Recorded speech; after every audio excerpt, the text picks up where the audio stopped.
Cincin Saturnus yang ikonik itu akan menghilang dalam waktu kurang dari 2 tahun. Tak lama lagi kita tidak akan bisa melihat bintik merah besar Jupiter. Atmosfer Pluto juga akan lenyap dalam waktu dekat. Bahkan, alam semesta sendiri bisa jadi sedang menguap secara perlahan-lahan saat ini juga. Tapi, mari kita mulai dari awal. Cincin Saturnus tidak akan lenyap selamanya, setidaknya dalam waktu dekat. Namun, cincin-cincin itu akan menghilang dari pandangan. Fenomena ini disebabkan oleh kemiringan planet ini saat mengorbit matahari. Akibatnya, cincin-cincin yang memukau yang menghiasi planet gas raksasa ini tidak akan terlihat lagi oleh para pengamat bintang dalam waktu 25 tahun lagi. Penghilangan yang keterlaluan ini terjadi karena cincin tipis Saturnus berubah menjadi tepi. Ini seperti memegang selembar kertas secara horizontal sejajar dengan permukaan tanah, sehingga hanya bagian tepi kertas yang terlihat. Hal yang sama juga terjadi pada cincin-cincin planet gas raksasa ini. Seiring dengan pergantian musim di planet ini, alih-alih sisi selatan cincin yang miring ke arah kita mulai melihat sisi utara. Tapi kemudian, planet ini miring lagi, menampakkan sisi selatan sekali lagi. Perlintasan bidang cincin seperti itu terjadi setiap 15 tahun ketika planet kita melewati bidang cincin raksasa gas tersebut. Terakhir kali fenomena ini terjadi pada tahun 2009. Setelah itu, cincin-cincin tersebut secara bertahap mulai terlihat lagi selama beberapa bulan. Kali ini, cincin-cincin tersebut akan terlihat jelas pada bulan Maret tahun 2025. Kemudian perlahan-lahan akan kembali terlihat dan menghilang lagi pada bulan November di tahun yang sama. Setelah itu, cincin-cincin tersebut akan muncul kembali, pertama kali terlihat oleh teleskop terbesar, kemudian untuk dilihat oleh semua orang. Di saat yang sama di masa depan, cincin Saturnus bisa saja lenyap untuk selamanya. Para astronom menyimpulkan bahwa cincin Saturnus yang sebagian besar terdiri dari es dan debu berbatu dari asteroid yang hancur ternyata lebih mudah dari yang kita duga.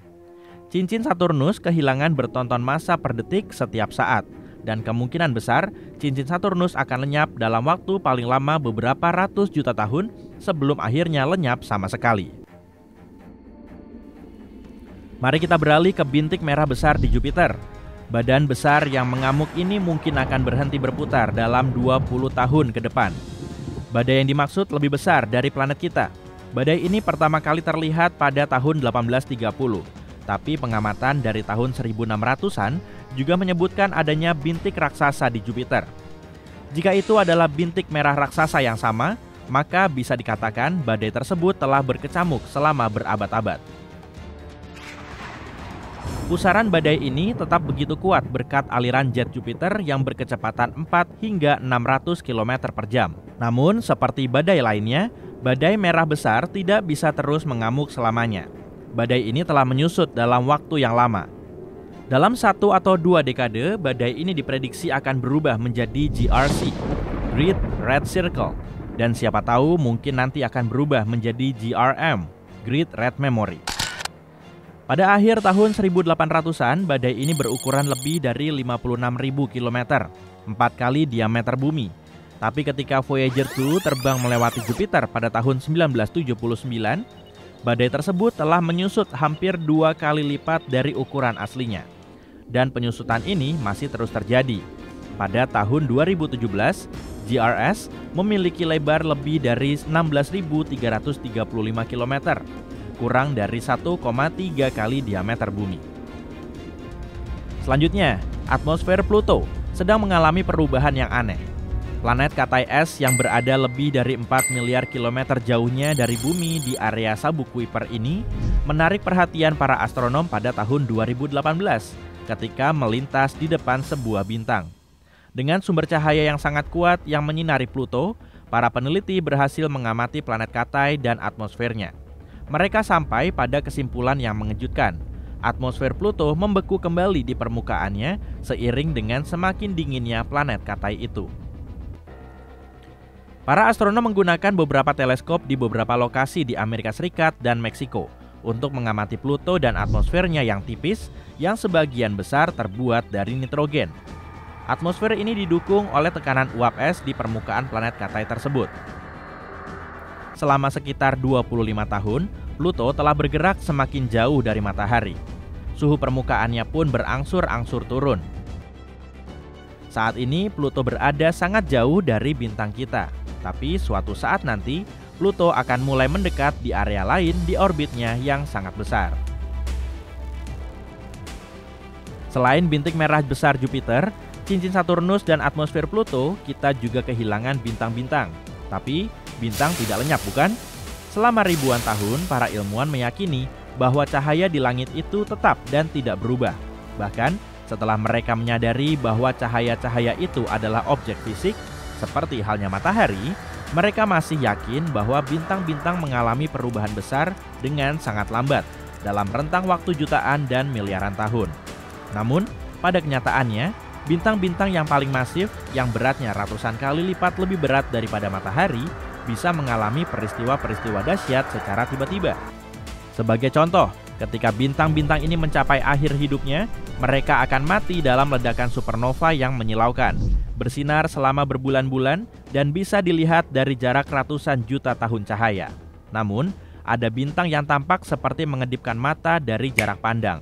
Seharusnya itu tidak mungkin terjadi, dan selama beberapa tahun terakhir, sekelompok peneliti mencoba mencari tahu apakah ada kemungkinan fenomena seperti itu terjadi.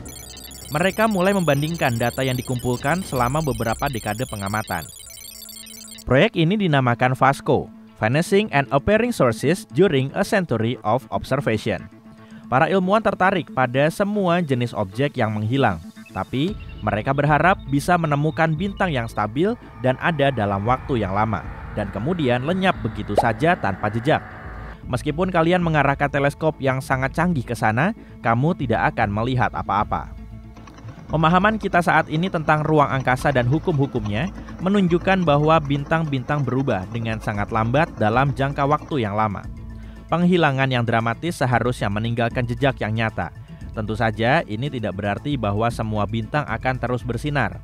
Langit dipenuhi dengan bintang-bintang yang berubah kecerahannya dan berdenyut. Tetapi, VASCO adalah tentang sesuatu yang sangat berbeda.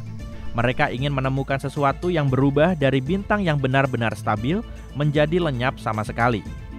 Fenomena seperti itu belum pernah didokumentasikan, dan penemuan semacam itu bisa jadi akan membawa kita pada ilmu fisika baru.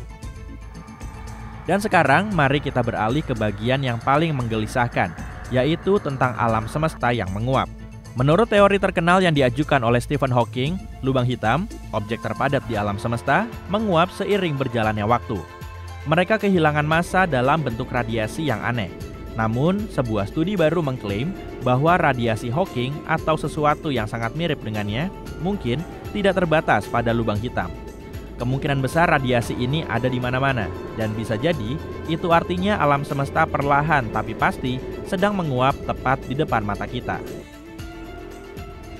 Sekarang radiasi Hawking adalah sesuatu yang belum pernah diamati oleh siapapun. Namun teori dan eksperimen menunjukkan bahwa radiasi ini benar-benar ada. Mari kita lihat bagaimana cara kerjanya. Ada kesalahpahaman bahwa lubang hitam adalah pengisap kosmik yang menyedot segala sesuatu yang terlalu dekat dengan bantuan tarikan gravitasinya yang sangat besar. Pada kenyataannya, lubang hitam tidak memiliki gravitasi yang lebih besar daripada benda-benda lain yang bermassa serupa. Yang membuat lubang hitam terkenal adalah kerapatannya. Jumlah massa yang luar biasa besar yang dikemas ke dalam ruang yang sangat kecil. Dalam jarak tertentu dari objek yang begitu padat, tarikan gravitasi menjadi sangat kuat sehingga mustahil untuk melarikan diri. Bahkan, kecepatan cahaya di ruang hampa pun tidak cukup, dan itu adalah hal tercepat yang diketahui di alam semesta. Pada saat yang sama, apapun yang masif atau cukup padat dapat menghasilkan kelengkungan ruang waktu yang serius. Dengan kata lain, medan gravitasi yang sangat besar dari objek-objek ini membuat ruang waktu melingkari mereka. Meskipun lubang hitam merupakan contoh paling ekstrim, ruang waktu juga melengkung mengelilingi objek-objek superpadat lainnya, seperti katai putih dan bintang-bintang neutron atau gugus galaksi. Artinya, setiap objek yang sangat rapat dan sangat masif bisa memiliki radiasi yang mirip dengan radiasi Hawking. Dan setelah jangka waktu yang sangat lama, radiasi ini bisa menyebabkan semua yang ada di alam semesta menguap, mengikuti nasib lubang hitam supermasif yang sudah tua. Jika hal ini benar, maka hal ini akan mengubah pemahaman kita bukan hanya tentang radiasi Hawking, tapi juga pandangan kita tentang alam semesta dan masa depan alam semesta dan masa depan kita.